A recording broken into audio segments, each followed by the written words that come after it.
Aksi pembobolan rumah di siang bolong oleh komplotan bandit yang mengendarai mobil Honda Brio terekam CCTV dan viral di media sosial. Melansir di akun media sosial seputar Palembang, aksi pembobolan tersebut terjadi di kawasan Lorong Khotib, Jalan Punai 2, Kelurahan Duku, Kecamatan Ilir Timur 3, Palembang.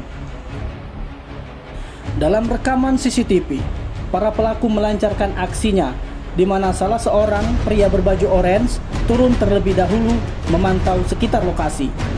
Setelah melihat situasi sekitar aman, barulah pelaku masuk ke rumah yang berada di sebelah sisi kiri mobil yang diparkirkan mereka.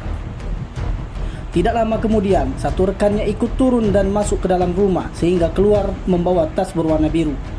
Diduga di dalam mobil ada satu orang lagi untuk mengamati situasi. Kemudian pria berbaju orange kembali masuk ke dalam kabin mobil, sementara pria yang mengenakan baju putih dan hitam kembali masuk rumah dan keluar dengan membawa satu unit sepeda lipat.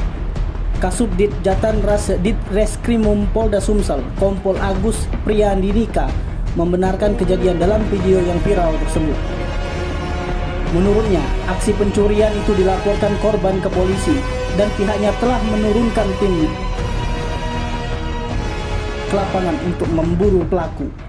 Sementara itu, Kanit 5 Jatandras AKP M. Ikang Ade mengaku timnya sudah mengantongi identitas pelaku dan sedang memburunya. Tim Liputan Sumsel Update TV melaporkan.